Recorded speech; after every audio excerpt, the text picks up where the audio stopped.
नमस्कार साथियों, आशा करते हैं कि आप सभी बहुत ही अच्छे होंगे और अपनी पढ़ाई बहुत अच्छे तरीके से कर रहे होंगे। दोस्तों, आज के इस वीडियो में लोग पढ़ने जा रहे हैं प्रश्नावली 6.5 का क्वेश्चन नंबर 3। तो हमारे 6.5 का क्वेश्चन नंबर 3 क्या है कि आकृति 6.53 में ए बी डी एक समकोण त्रिभुज है जिसका कोण ए समकोण है तथा ए सी लंब है बी डी पर। तो इससे हमको दर्शाना है कि A B square is equal to B C into B D, A C square is equal to B C into D C, यहाँ पे A D square is equal to B D into C D, ये हमको दर्शाना है और ये हमारा image दिया गया है। ठीक है, तो चलिए हम लोग यहाँ पे क्वेश्चन नंबर 3 को यहाँ पे सॉल्व करते हैं। तो जो पहले हमारा इमेज था उसको हम लोग यहाँ पे पहले ड्रॉ कर लेते हैं। तो एक समकोण त्रिभुज था और यहाँ पे ये इसका ए समकोण था, ये बी और ये बी था। यहाँ पे डी और बी पे कोई एक बिंदु सी उपस्थित था। ठीक है, इस तरह का हमारा डी है, पी नहीं समझेगा, इस तरह का हमारा इमेज बना था। तो जो है उसको पहले हम लोग यहाँ पे लिख देते हैं। तो यहाँ पे जो दिया गया है तो यहाँ पे लिखेंगे, दिया है कि ए बी डी एक समकोण त्रिभुज है। ठीक है, एक समकोण त्रिभुज है जिसका कोण ए समकोण है। ठीक है, जिसका कोण ए समकोण है। यहाँ तक में तो कोई प्रॉब्लम नहीं है। तथा यहाँ पे ए सी जो है ये ए सी लंब है बी डी पर, बी डी है। ठीक है, बी डी है, ये बी है, बी डी है। ठीक है, तो हमको यहाँ पे सिद्ध क्या करना है, तो सिद्ध करना है कि क्या सिद्ध करना है हमको। यहाँ पे पहला में A B square A B C into B D हो जाएगा। दूसरा में A C square is equal to B C into D C हो जाएगा। और तीसरा में हमारा क्या है, A D square is equal to B D into C D हो जाएगा। ठीक है, ये तीन चीज़ें दोस्तों हमको यहाँ पे प्रूफ करना है। तो इसके लिए हमारा कौन सी एक प्रमेय जो मैंने आपको यहाँ पे क्वेश्चन नंबर 2 में बताया था वही यूज यहाँ पे होने वाला है। प्रमेय 6.7 कि यदि किसी समकोण त्रिभुज के समकोण वाले शीर्ष से कर्ण पर लंब डाला जाए तो इस लंब के दोनों ओर बने त्रिभुज संपूर्ण के समरूप होते हैं तब परस्पर भी समरूप होते हैं। जैसे यहाँ पे देखिए, यहाँ पे समकोण के शीर्ष से यहाँ पे लंब, यहाँ पे कर्ण पे यहाँ पे लंब डाला गया है तो ये दोनों आपस में त्रिभुज यहाँ पे समरूप होंगे और ये त्रिभुज ये पूरे के समरूप होंगे और ये भी त्रिभुज ये पूरे के यहाँ पे समरूप होंगे, यानी कि यहाँ पे 3 समरूपता का यहाँ पे कंडीशन बनेगा। ठीक है, तो यहाँ पे लिखते हैं प्रमाण। ठीक है, तो यहाँ पे देखिए AC जो है वो लंब है BD, ये हमारा क्या है, ये हमारा दिया है। ठीक है, ये दिया हुआ है तो हम लोग लिखेंगे चूंकि हम जानते हैं कि क्या जानते हैं, चूंकि हम जानते हैं कि किसी समकोण त्रिभुज के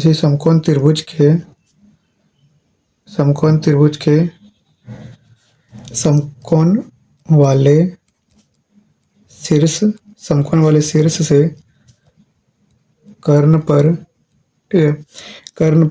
लंब डाला जाए, ठीक है, कर्ण पर लंब डाला जाए तो इस लंब के दोनों ओर बने त्रिभुज, ठीक है, तो इस लंब के बने दोनों त्रिभुज संपूर्ण त्रिभुज के समरूप होते हैं तथा परस्पर भी समरूप होते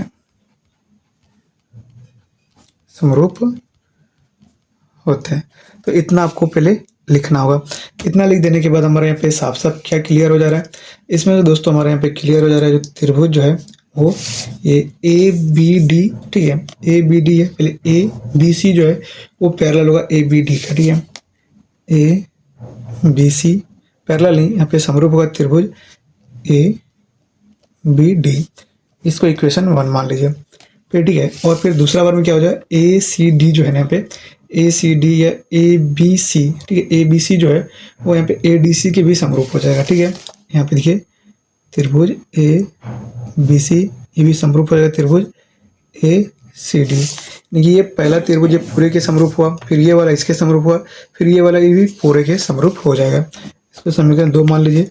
और फिर यहाँ पे जो त्रिभुज यहाँ पे देखिए ए सी डी जो है ना, ए सी डी, ठीक है, ए सी डी ये भी हमारा समरूप हो जाएगा किसके, यहाँ पे ए बी डी के, ए बी डी के।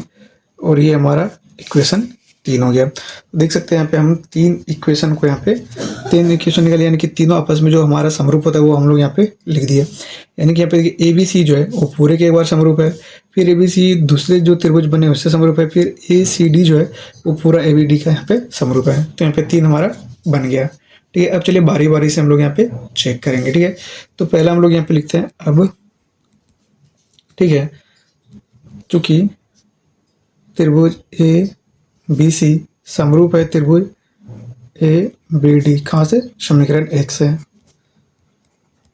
समीकरण 1 से जो हमारा यहाँ पे समरूप है तो इसकी संगत भुजा आपस में यहाँ पे पैरेलल होंगी। तो इसका संगत भुजा क्या हो जाएगा, ए बी बट्टा B D is equal to B C बट्टा ए बी, ठीक है। ये हमारा क्या हो जाएगा, ये दोस्तों हमारे यहाँ पे इस त्रिभुज ए बी सी और ए बी डी है, ये ए बी सी और ए बी डी का जो समरूप है इसका यहाँ पे संगत हो जाएगा। जैसे ए बी सी का हम लोग यहाँ पे ए बी लिए तो यहाँ पे ए बी डी का हम लोग यहाँ पे बी डी लेते हैं, ठीक है, ए बी डी हो जाएगा। और उसी प्रकार अगर हम लोग यहाँ पे ए बी सी का बी सी लिए, ठीक है, ए बी सी, तो यहाँ पे ए बी डी का हम लोग ए बी हो जाएगा, इसका संगत हो जाएगा। तो यहाँ पे लिख देंगे चूंकि यहाँ पे समरूप त्रिभुज के संगत भुजा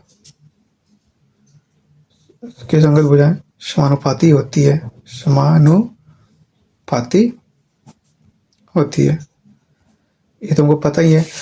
तो इसको अगर हम लोग क्रॉस मल्टीप्लिकेशन कर देंगे तो ये ए बी का स्क्वायर इज इक्वल टू ये B C into B D हो जाएगा। और ये दोस्तों हमको यहाँ पे प्रूव करना था, तो पहला यहाँ पे प्रूव हो चुका है, ठीक है। फिर यहाँ पे चलते हैं पुनः किस में चलेंगे, अब यहाँ पे लिखते हैं चूंकि ए त्रिभुज ए बी सी समरूप है त्रिभुज ए सी डी, कहाँ से, समीकरण 2 से, ठीक है, समीकरण 2 से। ये जब हमारा यहाँ पे समरूप है तो इसकी भी संगत भुजा, यहाँ पे संगत भुजा का जो समानुपात है वो हमारे यहाँ पे इक्वल होगा। तो इसका जो संगत भुजा ए सी बाई डी सी हो जाएगा is equal to B C बट्टा ए सी हो जाएगा।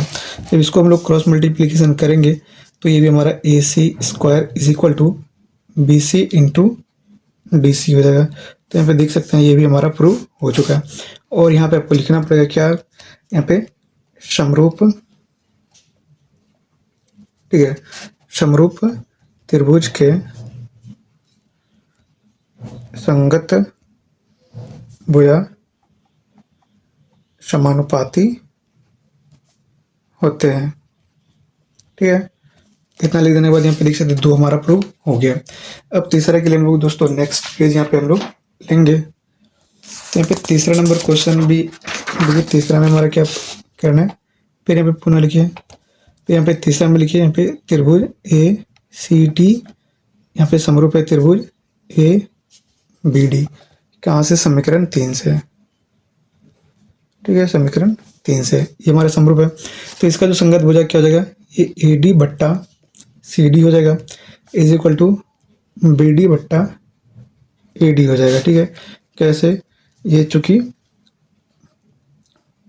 समरूप त्रिभुज के संगत भुजा समानुपाती होते हैं, ठीक है। यहाँ तक में तो कोई प्रॉब्लम नहीं है। अब इसको अगर हम लोग क्रॉस मल्टीप्लिकेशन कर देंगे तो ये A D square is equal to B D into C D हो गया। तो इस तरह से देख सकते हैं कि हम लोग यहाँ पे जो तीनों चीज़ हमको प्रूव करने के लिए दिया था हम लोग यहाँ पे तीनों प्रूव कर चुके हैं। तो इस तरीके से दोस्तों अपने यहाँ पे क्वेश्चन नंबर 3 यहाँ पे सॉल्व करना है। तो ऐसा करते हैं आपको यहाँ पे 6.5 का क्वेश्चन नंबर 3 अच्छे से समझ में आ गया होगा। तो दोस्तों आज के इस वीडियो में इतना ही, मिलेंगे अगले दिन जब हम लोग यहाँ पे 6.5 का यहाँ पे चौथा नंबर क्वेश्चन पढ़ेंगे। और दोस्तों के पहले के सारे वीडियोस को आप लोग नहीं देखे तो आप लोग प्लेलिस्ट में जाकर के देख सकते हैं। एक ऐसा प्लेलिस्ट मैंने आप सभी के लिए बना करके रखा हुआ है कि वहाँ पर एक बार जाके आप लोग विजिट करेंगे ना तो सारे पिछले के यहाँ पे जो 6.5 का तीसरा का पहला जितना क्वेश्चन है ना, सारा क्वेश्चन का सोल्यूशन आपको इस प्लेलिस्ट में मिल जाएगा। दोस्तों आज के इस वीडियो में इतने, मिलेंगे अगले दिन जब इसका यहाँ पे चौथा नंबर क्वेश्चन पढ़ेंगे। तब तक के लिए मैं आप सभी से विदा लेता हूँ। जय हिंद।